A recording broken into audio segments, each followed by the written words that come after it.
علامہ اقبال کہتے ہیں میں نے سارا دین پڑھا ہے، سارا قرآن پڑھا ہے، میں نے بنظر غائب جب ساری چیزوں کو دیکھ لیا تو اقبال کہنے لگے میں اس نتیجے پہ پہنچا ہوں کہ مغز قرآن روح ایمان جان دین۔ بھائی اقبال، میں کسی عالم کی بات کرتا تو لوگوں نے شاید رویہ اور اختیار کرنا تھا، وہ لوگ جس پر اکثر مکاتب فکر اعتبار کرتے ہیں۔ اقبال کہنے لگے مغز قرآن روح ایمان جان دین۔ لفظوں پہ غور کریں، مغز یعنی سارے قرآن کا مغز، روح ایمان یعنی ایمان کی روح، اور جان دین یعنی سارے دین کی۔ آپ دیکھیں ترتیب، مغز قرآن روح ایمان جان دین۔ اقبال جلدی بتاؤ وہ کیا ہے؟ تو اقبال کہنے لگے ہست حب رحمت للعالمین، ہست حب رحمت للعالمین، مغز قرآن روح ایمان اور جان دین، ہست حب۔ کہنے لگا میں تو سمجھا ہوں کہ قرآن کا مغز ایمان کی روح اور دین کی جان اگر ہے تو نبی پاک کی محبت کا نام ہے، رسول اللہ کی محبت کا نام ہے، نبی پاک کی محبت کا نام۔ حضرت عمر فاروق رضی اللہ تعالیٰ عنہ سے بڑا تو اصول پسند کوئی نہیں نہ ہوگا، یعنی بہت بڑا چودھری بھی اگر اپنے گلی کے اندر، حضرت ابو سفیان جیسے لوگ مسلمان ہو گئے، کلمہ پڑھ لیا، اور جناب ابو سفیان رضی اللہ تعالیٰ عنہ نے اپنے گھر کے اندر نہ تھوڑی سی سامنے اینٹیں رکھ کے جگہ بنا لی، تو حضرت عمر کو پتہ چلا تو فرمایا جیسے بنائی ہے ویسے وہ کھیڑو بھی، آپ نے لوگوں کا رستہ تنگ کر دیا۔ اصول پسند آدمی، اصول کی بات آئے تو بیٹے کو بھی معافی نہیں، کسی کو معافی نہیں، بڑے اصول پسند تھے۔ ایک دن لوگوں نے کہا عمر تو بڑا اصول پسند ہے، پر یہ مسجد نبی کی گلی میں جو نبی پاک کے چچا حضرت عباس کا پرنالہ لگا ہوا ہے اور وہ سب لوگوں کے کپڑے کیچڑ سے بھر دیتا ہے، وہ پرنالہ نہیں نظر آتا؟ گلی میں لگا ہے۔ اب تو ہمارے پرنالے اور طرح کے ہیں نا، تو جو حرم شریف میں آپ میزاب رحمت ہے وہ دیکھا نا آپ نے، وہ پرانے زمانے میں جو لوہے کے پرنالے ہوتے تھے، تو وہ واقعی پوری گلی جو تھی نا وہ گزر کوئی نہیں سکتا تھا، اتنا اچھا شاور ہوتا ہی کوئی نہیں تھا جتنا وہ ہوتا تھا، وہ بڑا تگڑا قسم کا پرنالہ ہوتا تھا، تو کوئی شے نہیں گزر سکتی تھی بڑی دیر تک۔ بارش کے رکنے کے بعد بھی ساری چھت سے جب تک پوری مٹی اور پوری توڑی ساری نہیں نا اتر جاتی تھی تب تک وہ پرنالہ نہیں سانس لیتا تھا، تو پرنالہ بہتا تھا، اور وہاں سے بڑا مین گلی تھی مسجد کو آنے کی، لوگوں کے کپڑے آلودہ ہو جاتے۔ ایک دن لوگوں نے حضرت عمر سے کہا یہ پرنالہ نہیں نظر آتا، یہ نہیں اصول پسندی؟ تو جناب عمر فاروق رضی اللہ تعالیٰ عنہ فرمانے لگے اتار دیتے ہیں پرنالہ، یہ بھی اصول پسندی ہے، اتارتے ہیں۔ حضرت عمر فاروق نہ گئے، اور شارحین نے لکھا ہے کہ اونٹ کے اوپر بیٹھ کر آپ نے یوں پکڑ کے نا پرنالہ کھینچا، اور جناب عباس کے گھر والوں سے فرمانے لگے 4 کونے ہوتے ہیں گھر کے، چھت کے 4 کونے ہیں، کسی اور میں لگا لو پرنالہ کو، ضروری ہے کہ نمازیوں والی گلی پہ لگایا جائے؟ یہ کہہ کے آ گئے، کسی کی جرت تھی بات کرے؟ حضرت عباس آئے تو لوگوں نے آ کے کہا کہ عمر نے پرنالہ کھیڑ دیا، فرمایا کہ 4 کونے کہیں اور لگا لو۔ تو حضرت عباس مسکرائے، لوگوں نے کہا مسکراتے کیوں ہو؟ فرمانے لگے کوئی مسئلہ نہیں، عمر خود آ کے لگا کے جائے گا، جیسے وہ کھیڑا ہے ویسے۔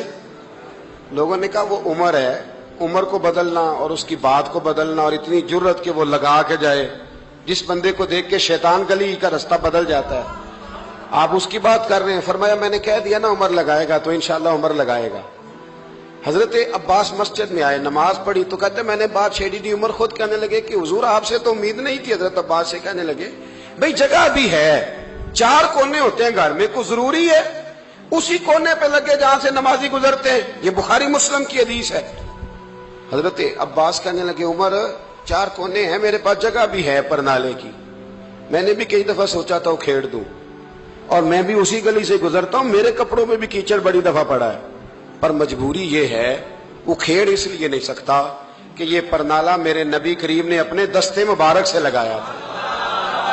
فرمایا میں مکان بنا رہا تھا، چھت بنا رہا تھا، تو حضور اچانک آ گئے، اور کئی لوگ گواہ ہیں اس کے، رسول کریم تشریف لائے اور نبی پاک علیہ السلام نے فرمایا لاؤ چچا تھوڑا میں بھی کرتا ہوں، اور پھر میرے نبی کریم صلی اللہ تعالی علیہ وسلم نے اپنے دستے مبارک سے یہ پرنالہ لگایا تھا،